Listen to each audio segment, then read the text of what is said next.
नमस्कार, बहुत स्वागत आपका। मैं हूं आपके साथ मनुराज सक्सेना। ईरान इजराइल युद्ध की जंग को 20 से ज़्यादा दिन बीत चुके हैं। इस वक्त जो सबसे बड़ी खबर सामने आ रही है, ईरान के जिस तरह से टॉप लीडरशिप को ख़त्म अमेरिका इजराइल ने किया है, अब इजराइल यहाँ पर ईरान की तेल रिफाइनरीज पर लगातार हमले कर रहा है।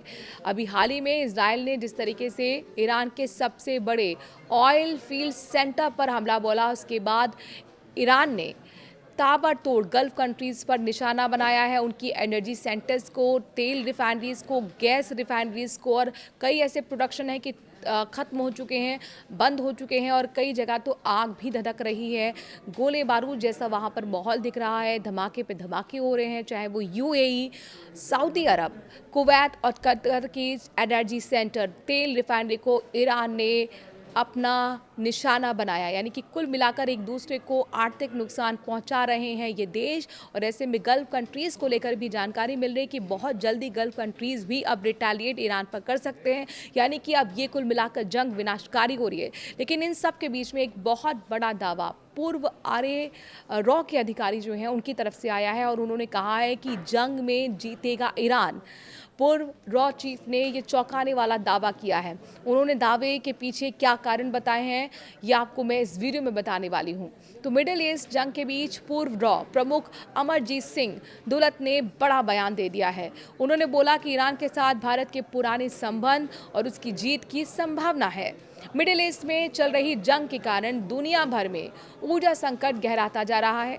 ईरान, इजराइल और अमेरिका के बीच जारी जंग का असर भारत पर भी साफ दिख रहा है, जहां तेल और गैस की सप्लाई को लेकर चिंता बढ़ गई है। इस बीच रिसर्च एंड एनालिसिस विंग यानी कि रॉ के पूर्व प्रमुख अमरजीत सिंह दुलत ने बड़ा बयान दे दिया है। एनआई की रिपोर्ट के मुताबिक उन्होंने कहा कि भारत के ईरान के साथ पुराने और मजबूत रिश्ते रहे हैं।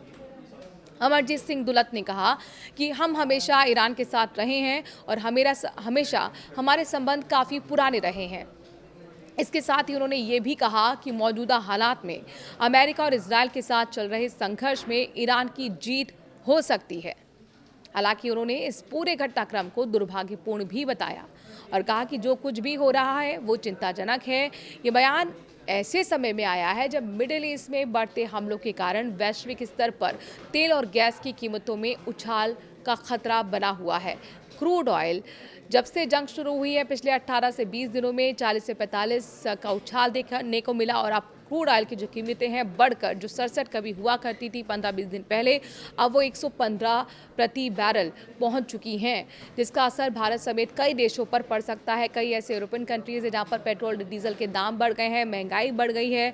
यहाँ तक कि यहाँ पर भी बताया जा रहा है कि कई सेक्टर्स पर इसका असर पड़ सकता है। गैस के बाद तेल, तेल के बाद दवाइयाँ और फर्टिलाइजर पर भी इसका असर पड़ सकता है, जो कि एनर्जी सेंटर्स पर अब निशाना बनाया जा रहा है ईरान की तरफ से, इजराइल की तरफ से। और गल्फ कंट्रीज़ में इस तरीके के हाहाकार हालात जो बने हुए हैं, जो कोहराम मचा हुआ है, इससे माना जा रहा है कि एनर्जी सेक्टर को एक बहुत बड़ा नुकसान, ग्लोबल इकोनॉमी को बहुत बड़ा नुकसान, उससे कोई भी देश ऐसा अछूता नहीं रहने वाला जो प्रभावित नहीं होगा। तो भारत और ईरान के रिश्ते पर भी यहाँ पर रॉ के जो पूर्व प्रमुख हैं उन्होंने अपनी बात रखी है। उन्होंने कहा कि भारत की आज़ादी के बाद भारत और ईरान के बीच रिश्ते धीरे धीरे मजबूत होते गए। दोनों देशों ने औपचारिक कूटनीतिक संबंध बनाए और समय के साथ सहयोग बढ़ाया। 1950 से 1970 के दौर में ईरान का झुकाव अमेरिका की ओर था। इसके बावजूद ईरान ने भारत के साथ अपने संबंध बनाए रखे। इस समय दोनों देशों के बीच संतुलन और समझ देखने को मिली। 1979 में ईरान में इस्लामिक क्रांति हुई, जिसके बाद उसकी विदेश नीति में बड़ा बदलाव देखने को मिला। इसके बाद भी भारत ने संतुलित नीति अपनाई रखी। भारत ने एक तरफ ईरान के साथ अपने रिश्ते बनाए रखे, तो दूसरी तरफ पश्चिमी देशों के साथ भी संबंध जारी रखे। आधुनिक समय में भारत और ईरान के रिश्ते कई अहम क्षेत्रों में मजबूत भी हुए हैं। ऊर्जा के क्षेत्र में ईरान भारत का बड़ा तेल सप्लायर रहा है। भारत अपनी ज़रूरतों के लिए लंबे समय तक ईरान से तेल लेता रहा है। चाबहार बंदरगाह दोनों देशों के रिश्तों का अहम हिस्सा भी है। इसके अलावा चाबहार बंदरगाह दोनों देशों के रिश्तों का अहम तो हिस्सा है ही, भारत इस बंदरगाह के विकास में मदद कर रहा है। इससे भारत को अफगानिस्तान और मध्य एशिया तक सीधा रास्ता मिलता है, जिसमें पाकिस्तान को बाईपास किया जा सकता है। व्यापार और कनेक्टिविटी के लिए international north south transport corridor यानी कि INSTC भी बहुत महत्वपूर्ण है। ये एक बड़ा प्रोजेक्ट है। जो भारत और ईरान और रूस को जोड़ता है और व्यापार को आसान बनाता है। आखिरकार ये जंग 20 दिन से ज़्यादा अब खिंचती हुई दिख रही है। माना जा रहा है कि जंग और भी लंबी खिंच सकती है। आपको क्या लगता है, युद्ध में आखिरकार किसकी जीत होगी, ईरान की या फिर अमेरिका इजराइल की? कमेंट के जरिए अपनी राय ज़रूर रखिए। नमस्कार।